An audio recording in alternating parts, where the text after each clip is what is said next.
Biografi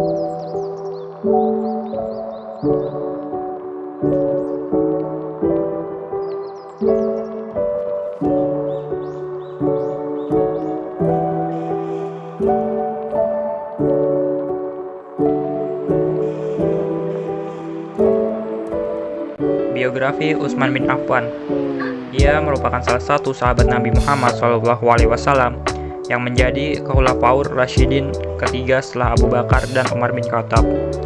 Nama lengkap beliau adalah Utsman bin Affan bin Abdil bin As bin Umayyah bin Abdi Syams bin Abdi Manaf. Ia berasal dari suku Quraisy atau Bani Umayyah. Ibunya bernama Arwa binti Quraisy dari Bani Abdi Syams. Utsman lahir di Taif 6 tahun setelah tahun gajah, yang artinya Utsman bin Affan 6 tahun lebih muda dari Nabi Muhammad SAW.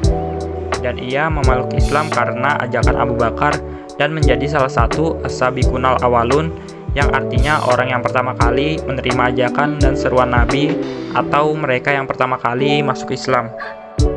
Pada masa jahiliyah, Utsman bin Affan termasuk orang yang terkemuka di kabilahnya. Beliau orang yang terkenal, hartawan, sangat pemalu, halus tutur bahasanya, dicintai, dan sangat dihormati kaumnya. Utsman bin Affan sama sekali belum pernah bersujud kepada berhala dan tidak pernah melakukan perbuatan keji. Sebelum masuk Islam pun, beliau tidak pernah meminum khamar dan sejenisnya. Utsman sangat memelihara pandangannya. Ia juga menguasai ilmu yang berkembang di Arab pada masa jahiliyah. Utsman menekuni dunia perdagangan yang diwarisi dari ayahnya, sehingga hartanya dapat berkembang dan menempatkan posisinya dalam daftar tokoh-tokoh Bani Umayyah yang diperhitungkan di suku Quraisy secara keseluruhan. Rasulullah kemudian menikahkannya dengan putri beliau yang bernama Ruqayyah. Ketika kaum musyrik Quraisy menyiksa kaum muslimin, Utsman hijrah bersama istrinya ke Habasyah, kemudian kembali ke Mekah sebelum peristiwa hijrah ke Madinah. Utsman bin Affan menyaksikan seluruh peristiwa dan peperangan bersama Rasulullah SAW kecuali Perang Badar. Karena saat Perang Badar terjadi, beliau sedang merawat Ruqayyah yang akhirnya meninggal seusai Perang Badar. Setelah itu, Rasulullah SAW menikahkannya dengan putrinya yang lain, yang bernama Ummu Kulsum. Itulah sebabnya mengapa Utsman diberi gelar Dzu Nur Ain, yang artinya pemilik dua cahaya, karena telah menikahi dua putri Nabi. Utsman terkenal sebagai sahabat yang sangat dermawan, karena sebagian besar kekayaannya digunakan untuk kepentingan Islam. Pada peristiwa Perang Tabuk, di mana waktu itu umat Islam sangat membutuhkan biaya untuk mencukupi perlengkapan dan kebutuhan untuk berperang, Utsman bin Affan menyumbangkan 950 unta dan 50 ekor kuda untuk menggenapi jumlah 1000. Utsman juga menyumbangkan 10.000 dinar untuk melawan Bizantium di perbatasan Palestina. Utsman telah banyak menginfakkan hartanya untuk dakwah Islam, termasuk waktu itu ia membeli mata air orang-orang Romawi dengan hartanya, lalu mewakafkannya kepada kaum muslimin. Di samping itu, ia juga meriwayatkan sekitar 150 hadis. Utsman bin Affan menjadi khalifah. Utsman bin Affan adalah khalifah ketiga yang berkuasa pada tahun 644 sampai 656 Masehi dan merupakan Khulafaur Rasyidin dengan kekuasaan terlama, yaitu 12 tahun. Seperti halnya Umar, Utsman naik menjadi khalifah melalui proses pemilihan. Bedanya, Umar dipilih atas penunjukan langsung, sedangkan Utsman diangkat atas penunjukan tidak langsung, yaitu melewati majelis syuro yang dibentuk oleh Umar menjelang wafatnya. Akhir masa pemerintahan Umar bin Khattab diwarnai dengan penikaman yang dilakukan oleh Abu Lulu'ah, budak dari Mughirah bin Syu'bah. Setelah peristiwa penikaman itu, Umar merasa ajalnya semakin dekat, maka ia meminta untuk menunjuk khalifah penggantinya. Metode pemilihan khalifah baru yang digagas oleh Umar bin Khattab adalah musyawarah yang dilakukan oleh orang-orang terbatas. Umar bin Khattab memilih 6 orang sahabat Rasulullah yang kesemuanya pantas untuk menjadi pemimpin. Umar juga menetapkan cara pemilihannya, masanya, jumlah suara yang cukup untuk memilih khalifah, keputusan majelis, cara pemilihan ketika suara imbang, dan memerintahkan kepada para pasukan untuk mengawasi jalannya pemilihan. Untuk mencegah kekacauan dengan cara tidak memperbolehkan orang yang tidak berkepentingan untuk masuk atau mendengar pembahasan majelis. Majelis ini dikenal dengan Ahlul Halli wal Aqdi. 6 orang sahabat ini terdiri dari Ali bin Abi Thalib, Utsman bin Affan, Abdurrahman bin Auf, Sa'ad bin Abi Waqqas, Jubair bin Awam, dan Tahlal bin Ubaidillah. Khalifah Umar bin Khattab menggabungkan antara menentukan calon khalifah sebagaimana dilakukan Abu Bakar dan antara tidak menentukan sebagaimana yang dilakukan Rasulullah SAW. Umar menentukan 6 orang dan meminta mereka untuk menentukan siapa yang dipilih menjadi khalifah di antara mereka.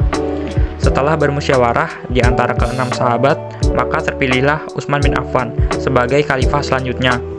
Utsman bin Affan dibaiat menjadi khalifah pada hari Senin 28 Zulhijjah tahun 23 Hijriah dan mulai menjalankan tugas kekhalifahannya pada bulan Muharram tahun 24 Hijriah. Untuk menegakkan dan menyebarkan agama Islam, Khalifah Utsman bin Affan menempuh jalan dan strategi dakwah sebagai berikut. Yang pertama adalah perluasan wilayah. Pada masa-masa awal dari pemerintahannya, Utsman melanjutkan kesuksesan pendahulunya, terutama dalam perluasan wilayah kekuasaan. Di antaranya adalah melanjutkan usaha penaklukan Persia, kemudian Tabaristan, Azerbaijan, dan Armenia. Usaha perluasan daerah kekuasaan Islam tersebut lebih lancar lagi setelah dibangunnya armada laut. Satu persatu daerah di seberang laut ditaklukkan, antara lain wilayah Asia Kecil, pesisir Laut Hitam, Pulau Rhodes, Tunisia, dan Nubia.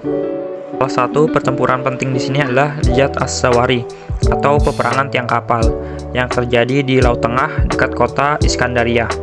Saat itu pasukan Islam di bawah kepemimpinan Abdullah bin Abi Sarah melawan pasukan Romawi di bawah kepemimpinan Kaisar Konstantin. Perang tersebut dinamakan demikian karena banyaknya kapal perang yang digunakan. Konon semuanya berjumlah 1000 kapal, 200 kapal milik pasukan Islam dan sisanya milik pasukan Romawi. Dan di akhir peperangan, pasukan Islam berhasil mengusir musuh.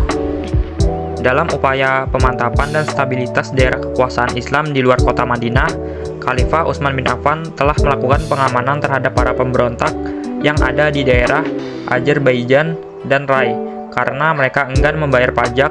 Begitu juga di Iskandaria dan di Persia. Yang kedua adalah standarisasi Al-Quran. Pada masa Utsman, terjadi perselisihan di tengah kaum muslimin perihal cara baca Al-Quran atau qiraat. Perlu diketahui terlebih dahulu bahwa Al-Quran diturunkan dengan beragam cara baca. Karena perselisihan ini hampir saja terjadi perang saudara. Kondisi ini dilaporkan oleh Hudzaifah Al-Yamani kepada Khalifah Utsman. Menanggapi laporan tersebut, Khalifah Utsman memutuskan untuk melakukan penyeragaman cara baca Al-Quran.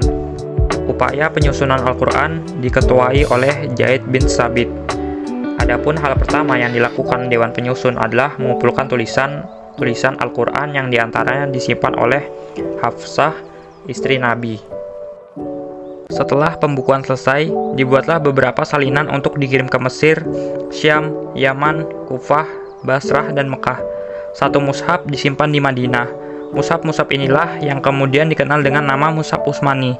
Khalifah Utsman mengharuskan umat Islam menggunakan Al-Quran hasil salinan yang telah disebarkan tersebut. Sementara mushaf Al-Quran dengan cara baca yang lain dibakar. Dengan demikian, perselisihan dapat diselesaikan dan perpecahan dapat dihindari.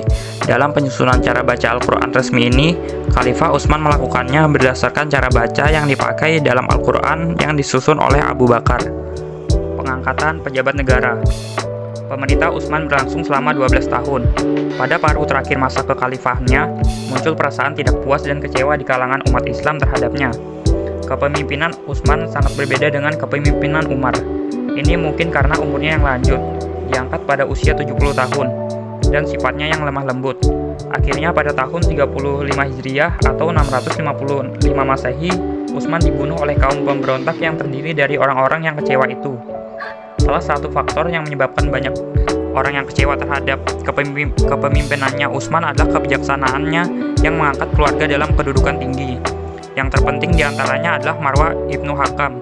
Dialah yang pada dasarnya yang menjalankan pemerintahan, sedangkan Utsman hanya menyandang gelar khalifah. Setelah banyak anggota keluarga yang duduk dalam jabatan-jabatan penting, Utsman laksana boneka di hadapan kerabatnya tersebut. Dia tidak dapat berbuat banyak dan terlalu lemah terhadap keluarganya. Dia juga tidak tegas terhadap kesalahan bawahan. Harta kekayaan negara oleh kerabatnya dibagi-bagikan tanpa terkontrol oleh Utsman sendiri. pembangunan fisik. Meskipun demikian, tidak berarti bahwa pada masa Utsman tidak ada kegiatan-kegiatan yang penting. Utsman berjasa membangun bendungan untuk menjaga arus banjir yang besar dan mengatur pembagian air ke kota-kota. Dia juga membangun jalan-jalan, jembatan-jembatan, masjid-masjid, dan memperluas masjid Nabi di Madinah.